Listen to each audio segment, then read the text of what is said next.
On a very ideal day, someone will show up with a very valuable vase at Christie's Hong Kong, and we'll be like, oh, that is going to be the top lot in the season. But obviously, that's usually not the case.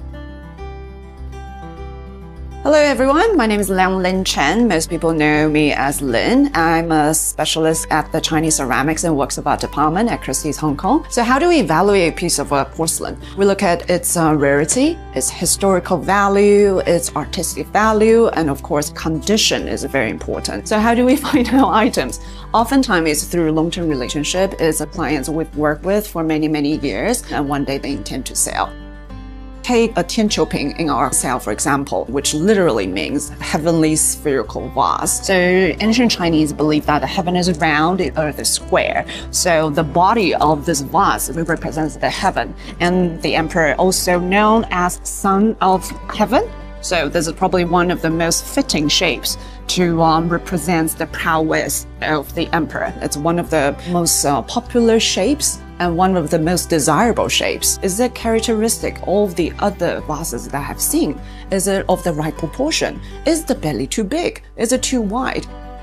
The vase is depicting a very ferocious dragon striding amongst clouds, and you can really see and sense this movement, painted using underglaze blue and underglaze red, two of the very difficult techniques to perfect, especially underglaze red. And in order to get the color right, it was very difficult. There was very little margin of error that was allowed.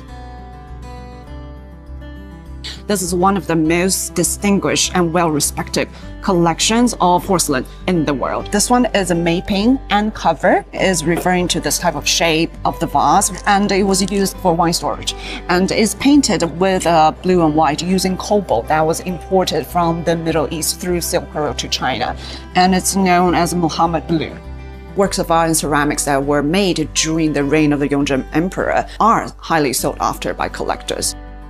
On the neck of the vase, it says 大清雍正年制. So that means it was made during the reign of the Yongzheng Emperor of the Great Qing Empire. And porcelain with mark are usually more valuable than those without. From 1723 to 1735, there were very few pieces that were produced during his reign. So combining with the difficulty of production, the condition, the decoration, the shape of the vase, and also that it was produced during the Yongzheng reign, it's an incredible piece, extremely rare. Once the specialists have to determine the authenticity, then how much should we put on it? That's when everyone gathers together from the department. Every specialist can express his or her opinion on a certain piece. We come to an agreement about the authenticity and the pricing. Altogether, it led to us to come up with an estimate of 18 million to 25 million Hong Kong dollars, which is still conservative given the importance of this object. So learning about Chinese art might be more accessible than many of us think. There are many great museums in Asia where you can go to and take a look and see how different pieces from different dynasties, what their characteristics are, and over time you will start to build up your own visual inventory.